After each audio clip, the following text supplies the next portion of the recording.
Bonjour, c'est Jules Lavie pour Code Source, le podcast d'actualité du Parisien. C'est une affaire qui passionne une partie du public, notamment celles et ceux qui suivent l'émission de télé-réalité Les Marseillais, et qui est passée totalement inaperçue pour beaucoup d'autres. Une ancienne candidate de l'émission Les Marseillais, Carla Moreau, 26 ans, se dit victime de chantage de la part de son ancienne voyante notamment, et elle affirme que le préjudice s'élève à plusieurs millions d'euros. Le Parisien a raconté cette affaire en détail le 18 avril en apportant plusieurs nouveaux éléments. L'auteur de cet article est dans Code Source aujourd'hui, Jean-Michel Descugis, journaliste au service police-justice du Parisien.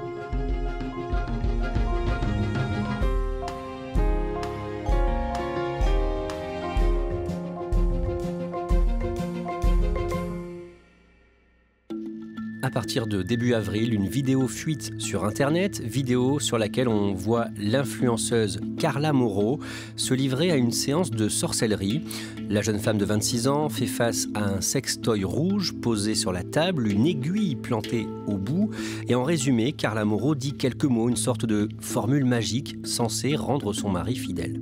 Je demande à partir d'aujourd'hui, le 9/03/2018, que tu n'auras aucune pensée sexuelle ni aucune envie par aucune autre femme que moi. Jean-Michel Descugis, pour bien comprendre cette affaire, il faut remonter à l'année 2015. À ce moment-là, Carla Moreau n'a pas encore 18 ans. C'est une jeune fille qui est née en 1997 à Marseille. Que fait-elle dans la vie? Quelles sont ses aspirations? Elle finit un CAP de coiffure et s'apprête à exercer ce métier qu'elle a envie de pratiquer. C'est une fille qui, de son âge, qui aime aller en discothèque le week-end, danser, écouter de la musique. Mais c'est une jeune femme qui est fragile, pas très sûre d'elle. Cette année-là, donc en 2015, Carla Moreau décide d'aller voir une voyante. Oui, parce qu'elle se cherche sentimentalement. Elle a un petit ami, mais qui est infidèle. Et donc, elle finit par taper sur Internet « Voyance Marseille ». Et le premier nom qui va sortir, c'est celui de Danae Roux Custode. Alors présentez-nous cette voyante qu'elle va aller consulter. Danae Roux Custode, qu'est-ce qu'on sait d'elle? Alors c'est une voyante assez connue sur Marseille, parce qu'elle exerce à distance, par téléphone, mais aussi à un cabinet dans le 4e arrondissement de Marseille. C'est une femme qui se présente comme une des meilleures médiums et sorcières, le mot est posé, de France. Elle pratique des travaux occultes, dit-elle, pour faire revenir l'être aimé, par exemple, ou enlever le mauvais œil, avec des accessoires ésotériques, l'encens, mais aussi les poupées vaudou. Et elle dit qu'elle a découvert ce don depuis l'âge de 5 ans, qu'elle tiendrait de son père, et elle entend des choses, des voix, et elle les répète. Carla Moreau est repérée une nuit par des producteurs de télé-réalité dans une discothèque à Marseille. Et au début de l'année 2016, elle intègre l'émission de télé-réalité Les Marseillais, 5e saison, un programme diffusé sur la chaîne W9, dans lequel on voit évoluer des jeunes candidats en quête de célébrité originaires du Sud-Est. Cette émission réunit en moyenne, à ce moment-là, près de 700 000 spectateurs par numéro. Jean-Michel Descugis, comment ça se passe pour Carla Moreau? Carla Moreau s'impose tout de suite dans cette émission parce qu'elle est très naturelle et qu'elle est très gaie. Et puis, cerise sur le gâteau, elle y rencontre Kevin Gage, qui devient son ami, mais aussi son futur mari et le futur père de leur enfant. Je l'embrasse parce que j'en meurs d'envie depuis plusieurs jours maintenant. Je me dis que ce baiser est tellement extraordinaire qu'au final, ça valait peut-être le coup d'attendre autant de temps. Et qu'est-ce que c'est bon! À partir de cette émission, Carla Moreau développe sa communauté, les gens qui la suivent sur ses réseaux. Elle aura plus tard jusqu'à 3 millions de followers sur Instagram. Même si ces chiffres sont à prendre avec prudence, on peut toujours acheter des faux followers, on l'a déjà raconté dans Le Parisien. En tout cas, Carla Moreau commence à gagner beaucoup d'argent. Comment et dans quelle mesure, Jean-Michel Descugis? Alors au début, elle fait ce qu'on appelle du booking, qui sont des apparitions dans les rémunérées, dans les discothèques. Et puis, assez vite, elle va faire ce qu'on appelle du placement de produits. Elle va même avoir une émission sur TFX, qui est une chaîne du groupe TF1, qu'elle va animer avec son mari, Kevin Gage. Et évidemment, ça va lui donner une notoriété importante et du coup, va lui assurer une aisance financière importante. Un simple placement de produit, un seul message peut rapporter 6 ou 7 000 euros très facilement. Et même si elle est désormais riche, connue d'une partie du public en France et en couple, donc avec Kevin Gage, Carla Moreau revient voir sa voyante Danae Roux-Custode. Pourquoi ? Parce qu'elle a d'abord gardé un très bon souvenir de cette voyante, même si elle n'a pas retrouvé l'être aimé à l'époque, elle a réussi et elle a retrouvé quelqu'un et puis son futur mari. Et puis aussi parce que Danae, eh bien, elle suit d'autres candidats de la télé-réalité. Et elle lui promet de l'aider, de la soutenir dans cette émission, de l'imposer, même à garder son compagnon. Et progressivement, Danae devient une confidente, une amie pour Carla. Mais les tarifs de la voyante augmentent fortement. Oui, parce qu'au départ, en 2015, quand elle n'est pas connue, la séance est 80 €. Mais au fur et à mesure que sa notoriété et sa surface financière grandissent, les tarifs augmentent. Mais ça devient vraiment des tarifs très importants, c'est-à-dire entre 5 à 6 000 la séance. À ce moment-là, Carla Moreau fait toute confiance à sa voyante. Vraiment confiance, à tel point qu'elle va signer des chèques en blanc, c'est-à-dire qu'elle va mettre sa signature sur des chèques sans mettre le montant, et c'est la voyante qui va ajouter le montant des séances. Et des montants énormes, 5 000, 6 000 euros, des chèques que la voyante va encaisser au fil de l'eau. En 2018, Carla Moreau et sa voyante signent un contrat. Elle signe un contrat pour justifier les sommes très importantes que Carla donne à cette voyante. Et donc c'est un contrat de coaching personnel qui va se faire par virement. Le problème, c'est que la banque de Carla, s'inquiétant de voir des virements aussi importants, va alerter Tracfin, qui est le gendarme du ministère de l'économie et des finances. Et Tracfin va faire un signalement auprès du parquet de Marseille. 2 ans plus tard, en 2020, Carla Moreau est dans une situation financière compliquée et ça inquiète sa mère. Sa mère voit sa fille perdre pied et surtout ne jamais avoir d'argent alors qu'elle gagne des sommes très importantes. 80% de ses revenus vont dans la poche de la voyante. Ce qui représente à peu près, d'après la mère, 50 000 euros par mois. Donc la mère va aller alerter la justice sur cette dépendance psychologique dans laquelle est rentrée Carla Moreau par rapport à cette voyante.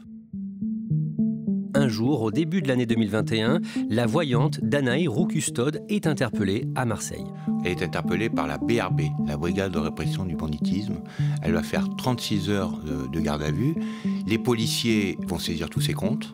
Ils vont découvrir des dizaines de vidéos de Carla dans des séances de sorcellerie qu'ils vont saisir.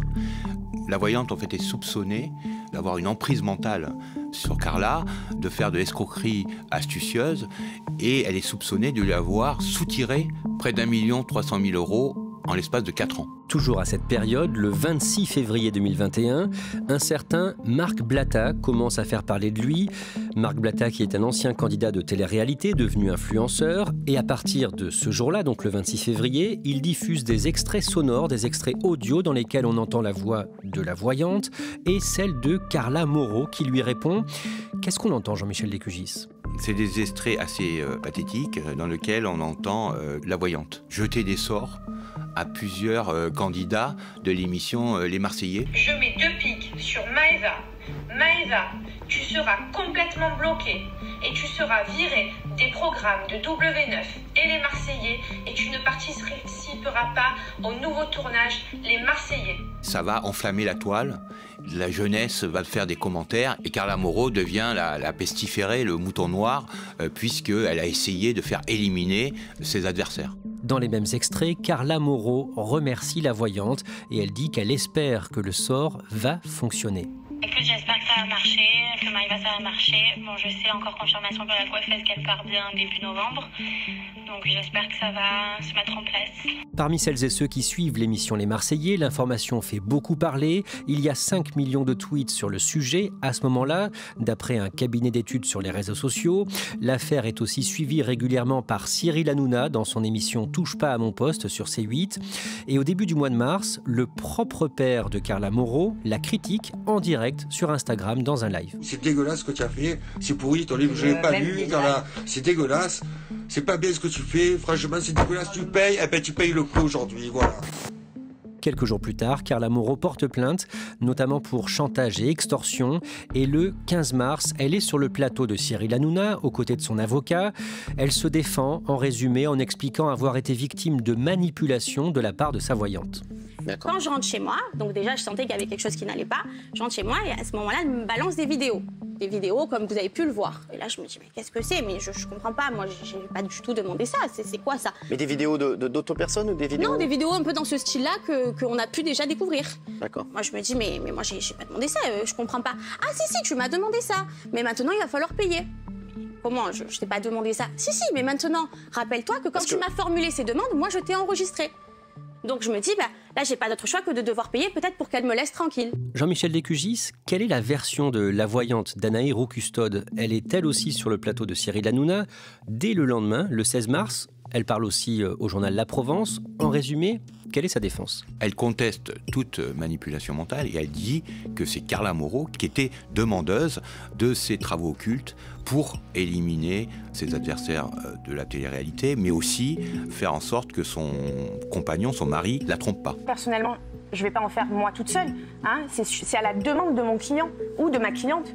Donc moi toute seule, je ne me lève pas un matin en me disant « Ok, je vais faire ça sur telle ou telle personne ». On vient me demander. Et surtout, elle dit que les vidéos qui ont atterri sur la toile eh bien, lui ont été volées dans son téléphone portable par quelqu'un. À partir du printemps 2021, un nouveau visage apparaît dans cette histoire, un certain Nabil El-Moudni, qui est youtubeur et blogueur. Il cible Carla Moreau, il dit avoir, je cite, du gros sur l'influenceuse, en clair des vidéos compromettantes réalisées avec la voyante Danae qu'il menace de poster sur Internet. Il les montre d'ailleurs au mari de Carla Moreau, Kevin Gage, et il en publie quelques-unes dès 2021. Jean-Michel Descugis, au mois d'avril, Nabil El-Moudni et Carla Moreau signent un document.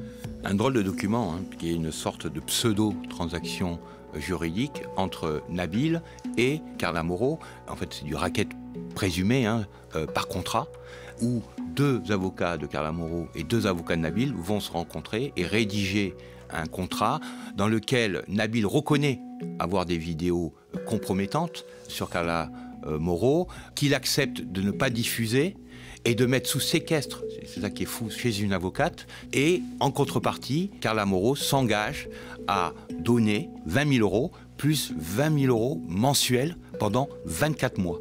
Et aussi ne jamais porter plainte contre Nabil. Ce qui fait une somme de combien au total? Ce qui fait une somme de 460 000 € sur 24 mois. Le mois suivant, en mai, Carla Moreau signe un second document et cette fois-ci, c'est avec la voyante Danae Roux-Custode. Alors c'est un contrat de même facture. La voyante qui avait dit précédemment qu'on lui avait volé son portable, là, reconnaît qu'elle a ces vidéos compromettantes de sorcellerie chez elle et qu'elle accepte de les mettre sous séquestre et de ne pas les diffuser surtout, à condition que Carla Moreau lui verse 12 000 € par mois pendant 24 mois, ce qui représente la somme de 240 000 €, mais surtout retire sa plainte par un courrier recommandé avec accusé de réception au procureur de la République de Marseille et qui s'engage aussi, si le parquet de Marseille poursuit son enquête, s'engage à ne pas se constituer partie civile. Et elle s'engage donc à retirer sa plainte. Jean-Michel Descugis, vous êtes spécialiste justice. Ce type de contrat, c'est surprenant? Je n'avais jamais vu ça. Des avocats, des gens de droit qui rédigent et mettent leur nom sur un contrat qui est du racket déguisé, c'est pour moi unique. Et surtout, ces avocats vont forcément, à un moment ou à un autre, avoir des comptes à rendre à la justice. Après avoir signé, Carla Moreau verse donc chaque mois 20 000 d'un côté, 12 000 de l'autre, 32 000 € au total. Mais, Jean-Michel Descugis, à la fin de l'année 2022, la voyante Danae est condamnée à Marseille. Pourquoi et à quelle peine? Elle est condamnée par CRPC, c'est-à-dire par reconnaissance de culpabilité, ce qu'on appelle une procédure de plaider coupable. Elle est condamnée à 100 000 € d'amende, 5 mois de prison avec sursis pour complicité d'abus de biens sociaux, travail dissimulé et recel de biens, qui sont les vidéos de sorcellerie. Mais l'influenceuse Carla Moreau ne semble pas être au courant de cette condamnation. Qu'est-ce qu'elle fait de son côté? Sa vie a changé, elle s'est séparée de son mari, Kevin Gage. Elle a moins peur d'être, on va dire, ridicule sur la toile et elle va arrêter de payer. Elle arrête de payer en 2022, elle rompt le contrat et dans la foulée, elle porte plainte quelques mois plus tard. En février 2023, elle porte plainte contre Nabil El-Moudni et contre la voyante Danae au custode pour chantage, extorsion, abus de faiblesse et faux et usage de faux. Est-ce qu'on sait combien elle a perdu d'argent au total? Elle a perdu à peu près 2 millions d'euros qui se sont évaporés dans les poches de Nabil et de Danae. Et on en revient au début de cet épisode de Code Source. Au début du mois d'avril, de nouvelles fuites mettent en cause Carla Moreau, des vidéos dans lesquelles on la voit avoir recours à la magie noire. Qu'est-ce qu'on la voit faire ou dire, par exemple? C'est des vidéos qui ont été tournées entre 2016 et 2020. Et c'est des vidéos qui ont fini sur la toile ces dernières semaines. Carla Moreau, on la voit donc, comme on l'a dit au début, face à une figurine phallique, dans laquelle est plantée une aiguille. Et puis, dans une autre vidéo, on voit bien qu'un sucre a été imbibé avec du sang de ses menstruations. Il y a des vidéos où on le voit qu'elle veut supprimer ses adversaires et puis récupérer son mari et faire en sorte qu'elle tombe enceinte de lui. Et donc tout ça est largement relayé sur les réseaux? Alors tout ça fait un buzz sur les réseaux et les fans de Carla Moreau sont en colère. Et ses ennemis, ses adversaires, ses anciens concurrents de télé-réalité, encore plus. D'un mot, on sait comment elle vit ça? Je pense qu'elle a quelques soucis en ce moment. Voilà, je pense qu'elle ne regarde pas trop ce qui se passe sur les réseaux. Elle est protégée par sa famille, par son avocate. Et elle sait qu'elle doit passer par là pour sortir de cette spirale infernale. Jean-Michel Descugis, ce n'est pas tout. Le vendredi 14 avril, plusieurs hommes armés font irruption dans sa maison. C'est là que cette histoire, en fait, on sent bien qu'en toile de fond, il y a le grand banditisme. 8 hommes armés qui rentrent chez elle pour visiblement l'intimider, c'est quelque chose d'organisé. D'ailleurs, c'est la JIRS, la juridiction interrégionale spécialisée, qui traite ces affaires de grand banditisme, qui traite cette affaire de chantage. Jean-Michel Descugis, cette affaire est loin d'être terminée? Cette affaire est loin d'être terminée.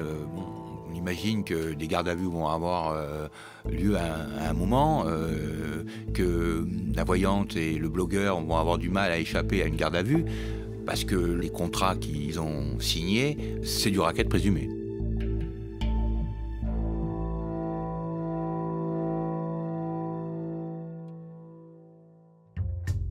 Merci Jean-Michel Descugis. Cet épisode de Code Source a été produit par Emma Jacob et Thibault Lambert. Réalisation, Julien Moncouquiol. Code Source est le podcast quotidien d'actualité du Parisien. Si vous aimez Code Source, n'hésitez pas à nous le dire en laissant des petites étoiles ou un commentaire sur votre application audio préférée. N'oubliez pas de vous abonner pour ne rater aucun épisode. Et puis vous pouvez aussi nous faire vos retours directement, codesource@leparisien.fr.